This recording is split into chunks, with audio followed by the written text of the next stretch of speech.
Hello friends, welcome you all. Today we are going to study one of the most important act which influenced Indian constitution to a very large extent. It is Government of India Act 1935.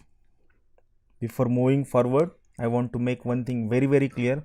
Government of India Act 1935 present constitution contains almost 60 to 65% portion from Government of India Act 1935. This is the most important contribution of Government of India Act 1935.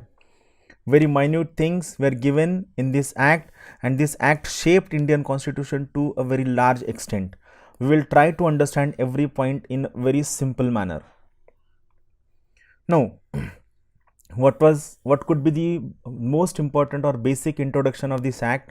It was the second important milestone towards completely responsible government in India. I repeat once again, this was the most important milestone which made an attempt to provide completely responsible government in India. It is one of the most bulkiest act given or made by British Parliament. Now, it contained almost 321 sections and 10 schedules. What it said? First thing, it said an all India federation shall be established in India. They wants to establish an all India federation, and various provinces and princely states will be the units of this all India federation. So this act said for establishment of an all India federation, and provinces and princely states will be the units of this all India federation. Also, it say what was the most important drawback of this act was most of the provisions of this act never came into existence. All India Federation, it never came into existence. Why? The main reason was princely states refused to join this All India Federation. It was aimed at establishing All India Federation, but it could never be established as princely states refused to join this All India Federation. Another important part or the feature of this act was it divided powers between the center and its units in three lists.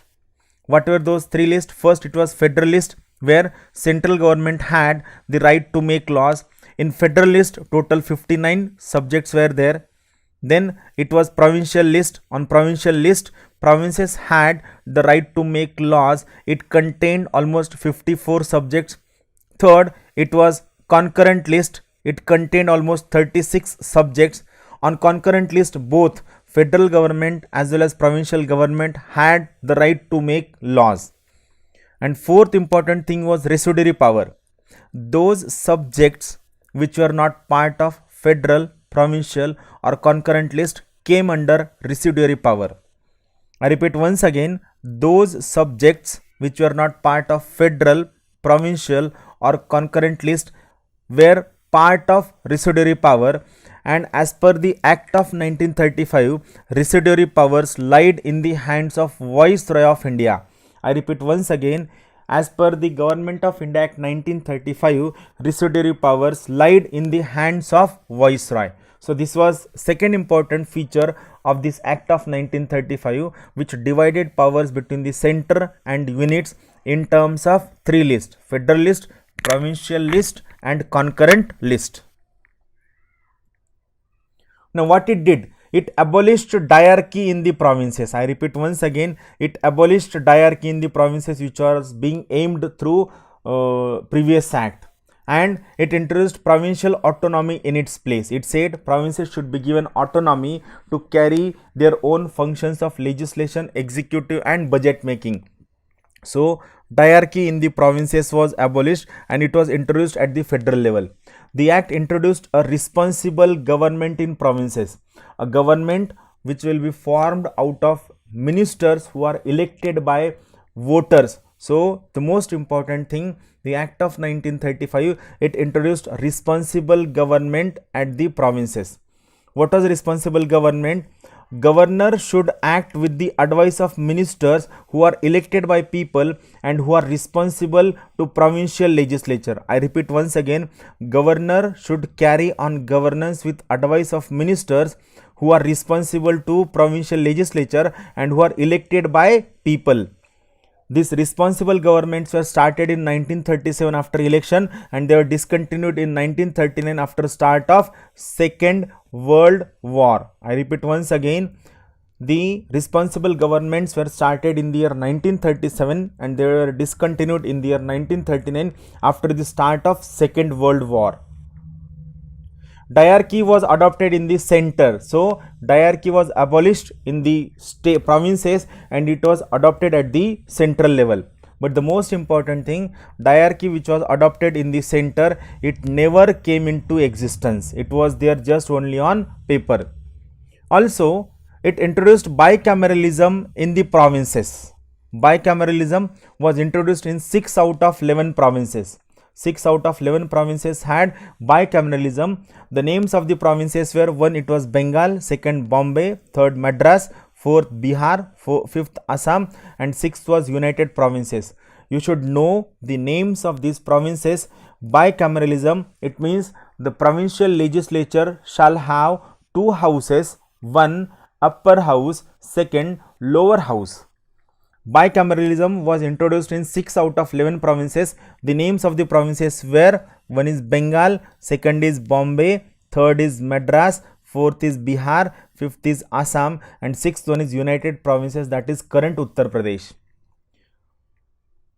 The bicameralism had 2 houses. One was legislative council which was called as upper house in provincial legislature. Second was legislative assembly which was called as lower house in provincial legislature. So bicameralism in the state had these 2 houses.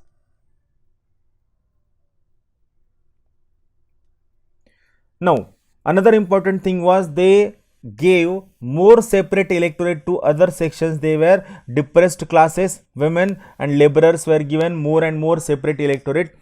It abolished the Council of India which was established by Government of India Act of 1858. Remember, this important provision was established in Act for Good Government of India. This Council of India was abolished in this Act of 1935.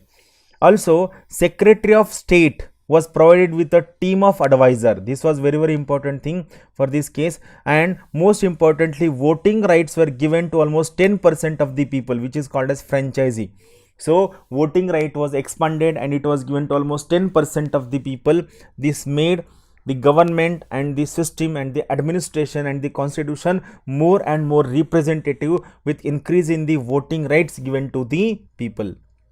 Also, it talked about certain important provision. It talked about establishment of Reserve Bank of India.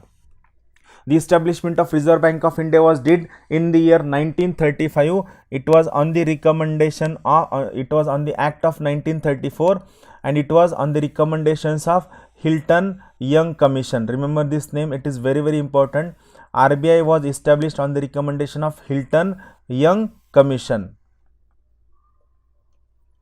Also, it talked about creation of Federal Public Service Commission, Provincial Public Service Commission and Joint Public Service Commission for 2 or more than 2 provinces. These were the most important provision. It talked about establishment of Federal Public Service Commission, Provincial Public Service Commission and Joint Public Service Commission for 2 or more than 2 provinces. And finally, it talked about establishment of a federal court which was set up in the year 1937, which later on became Supreme Court of India. So remember, this act talked about establishment of a Supreme Court, talked about establishment of federal court which later on became Supreme Court of India. Keep watching the videos, keep sharing the videos. Thank you very much. Have a good day.